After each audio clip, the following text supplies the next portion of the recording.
Expanding Medicare is attractive, although the reality is that people aren't going to buy into it. It's going to be a gift from above.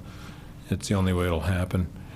But Medicare, there have been a lot of problems over the years with Medicare. For example, when it was started in the 1960s, Sonoma County and Santa Cruz County were both identified as low cost of living areas. And Medicare reimbursements in those places was at 85% of the national standard reimbursement. It was like pulling teeth. It was like pulling teeth to get the federal government to finally, I think they only did it about 12, 15 years ago, to finally admit that Santa Cruz County is not a low cost of living area. I mean, I don't know what their problem was. It is very difficult if you're on Medicare.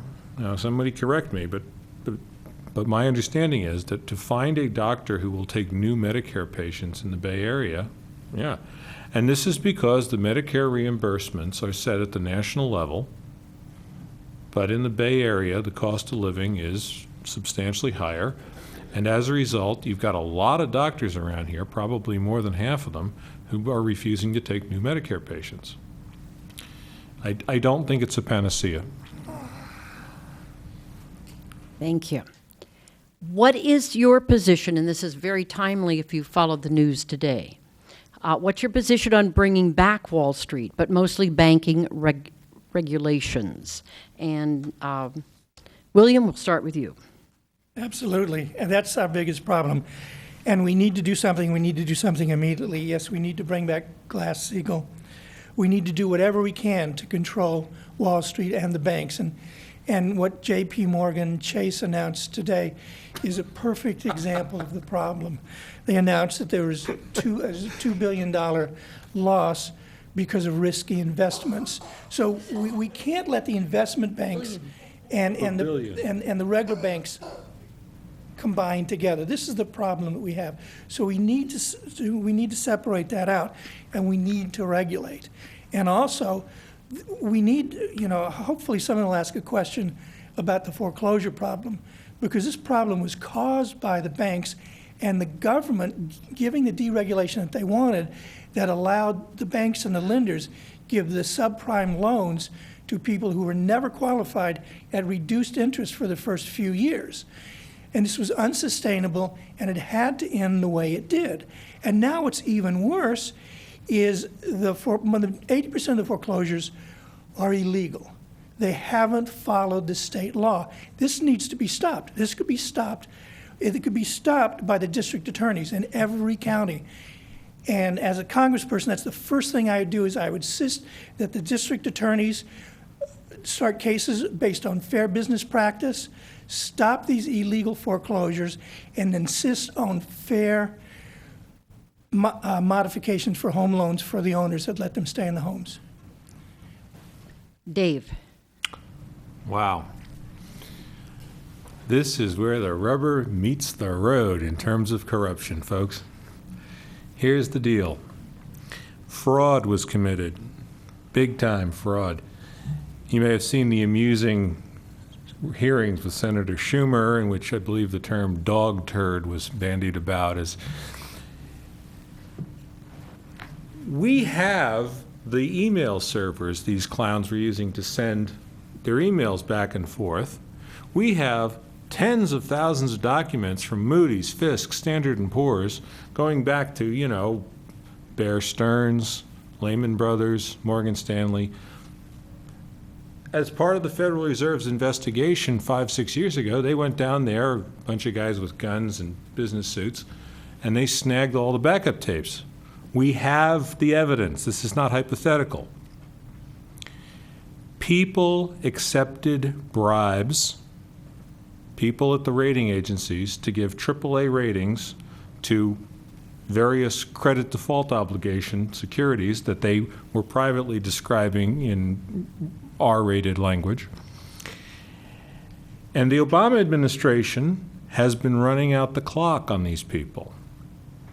The Obama administration's failure to indict any of these guys means that not only will most of them escape prosecution through the statute of limitations, but they will get to keep the money. Eric Holder's Justice Department is a bordello. They are corrupt to the core, and this is the proof of it. Carol. For anyone who hasn't seen the documentary Inside Job, I highly recommend it. It shows the complete criminalization of our financial industry. William Black helped to recover some of the money stolen in the savings and loan debacle during the 80s. There has been nobody trying to prosecute those who have committed horrific control fraud in the wake of the recent crisis. The crooks are writing the rules and changing the rules and taking as much money as they can in the process in the most flagrant way. We need to have some accountability. We need to recover some of the money, and these people should be prosecuted. Glass-Steagall is like the mildest reform. If we reinstate that, that would be a help. But in some ways, the whole speculative realm is aiding and abetting fraud. That's all there is to it. All right, this question revolves around dependence on oil. Would you support a requirement that all oil from the United States government areas are refined and used in the United States? Dave, we'll start with you.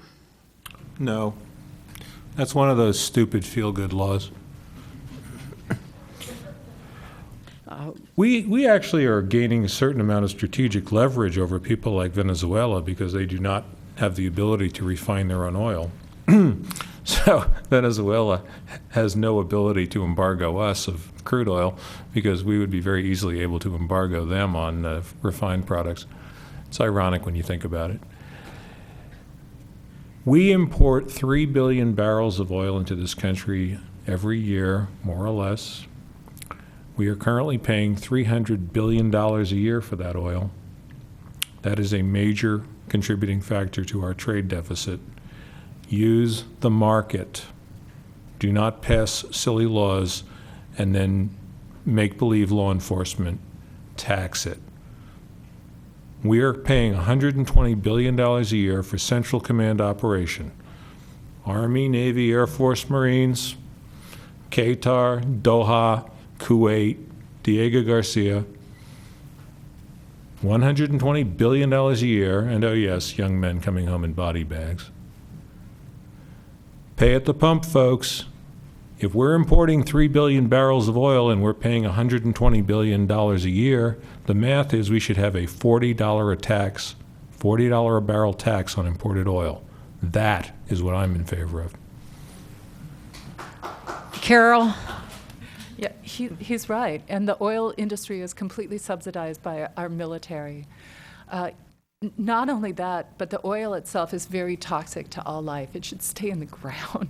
We really need to get off of oil and to go for renewables. I don't know the exact mechanisms to do it, whether that law that you suggested where we only consume the oil in this country would be a benefit. I do know that in California, the oil companies are taking a lot of money and they're not paying for any of the harm or the damage that they cause. And this is the case in almost every place where the oil companies are extracting oil and the people in those environments are paying the cost. What happened in the Gulf of Mexico is obscene, and what Obama did to help the oil companies and deny the toxicity of the seafood in the Gulf of Oil and to push that on the American people, I think it was horrific. We need to recognize how bad oil is for the air, for the environment, for all life, and to get off of it as soon as possible and to build the infrastructure so we can go to renewables or reduce our consumption. Okay, and William. I would support a tax on oil coming in. I know that the question was, would I support an embargo to would you support a requirement that all oil from U.S. government areas are refined and used in the United States? I think domestic oil should stay domestic. And I certainly don't think we should take a Canadian oil sand and pipe it across the country, refine it in Houston, and then ship it to China. Or France. Or France. That's the wrong thing to do. And increasing that supply is not going worldwide. It's not going to affect the price of oil here. So I would support the tax. I would support the embargo. And we do need to do everything we can to reduce our dependency. Thank you. How are we coming? Okay, well, let me give one last question here, as best as I can read this. Some of you are going to get English writing lessons after this. Please provide specific examples of foreign governments control corrupting our legislators. And we will start with William. Well, I'd have to think about that for a minute. Specific. Well, I think, well, certainly the lobbyists, all countries can lobby here, and they can donate to campaigns, and that needs to be stopped. And I don't know any specific ones, but since this is the last question, let me go off that question for a minute and say that in addition to the things we've talked about, I also want to say that we need to repeal the National Defense Administration Act. Just a minute. You will have a closing okay. summary. All right. I'm Thank you not very taking much. that away from you. This is just the last question, so let's... Okay, so I can't think of any specific examples of that. Okay, that's right. Dave, any specific examples? Yeah, in 1991, the Emir of Kuwait spent $100 million hiring half of the lobbyists in Washington, and he bought himself a war. You may have heard about it. We liberated Kuwait. During the second Bush administration, the government of India paid a large amount of money to various politicians in the U.S. Senate and in the executive branch, which resulted in something called the U.S.-India nuclear deal. In addition to being a violation of the Non-Proliferation Treaty, this treaty basically boils down to the United States government selling the Indian government nuclear weapon components. This is so completely not in the U.S. national interest, I cannot describe it to you. Large amounts of money exchange hands. Haley Barbour received $1.2 million from front groups representing the Indian government in his race to become the governor of Mississippi. Anna Eshoo has received money from various Indian corporations, including Infosys, Wipro, Tata, or more accurately, their subsidiary, Tata Consulting Service, and I believe HCL. It is my opinion that Anna Eshoo receiving money from these Indian corporations is the reason why she has been so supportive of the continued importation of cheap slave labor by Silicon Valley corporations. I believe that Anna Eshoo has betrayed 1 million American families for $5 apiece. She received $5 million in campaign contributions over the last 12 years, and at the same time, 1.1 million American jobs, good jobs, jobs that require a college degree, were lost. She sold out American college graduates for $5 apiece. There's your example. Carol. Bandar Bush, who was Prince Bandar, became a member of the Bush family, and I know that Saudi influence had a great effect on the Bush family and their policies. Just one example. Thank you all. And at this time, I'd like to conclude this question period and ask each of you to give a 1-minute summary statement. And we'll work backwards. So, Dave, we will start with you. Well, with all due respect, I'm afraid my colleagues here, in the event that they were elected, would find themselves in the unpleasant position of being a freshman congressman in the minority party. Sorry about that.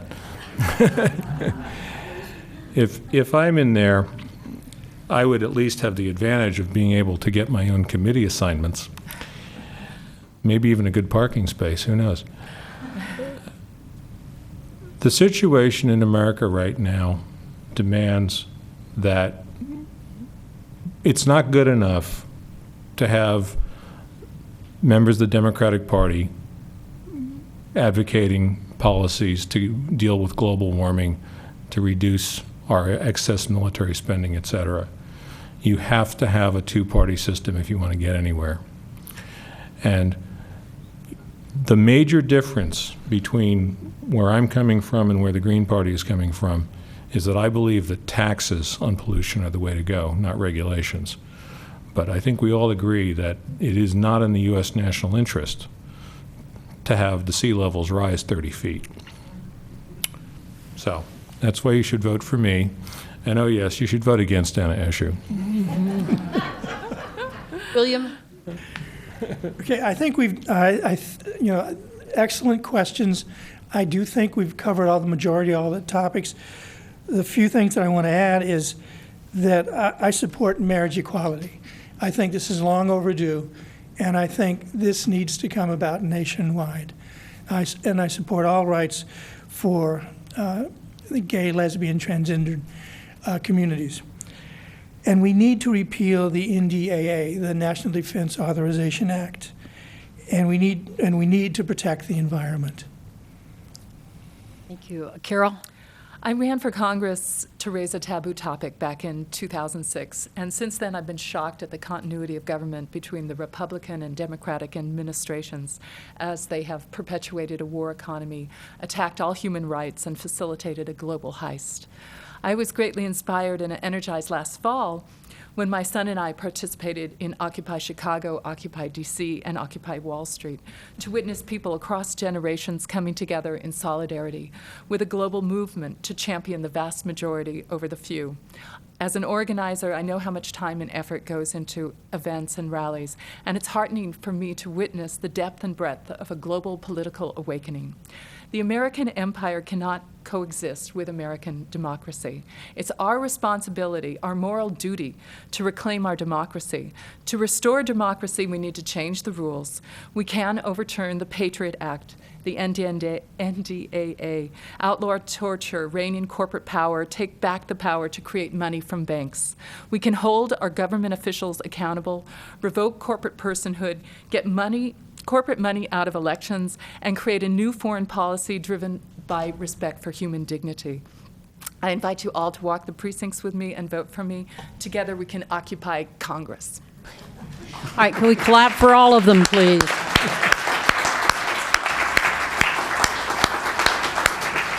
At this time, I'd also like all of the League of Women Voters, please, who have helped on this panel tonight, could they all stand so we could clap for them? Oh, yeah. Yes, there you go.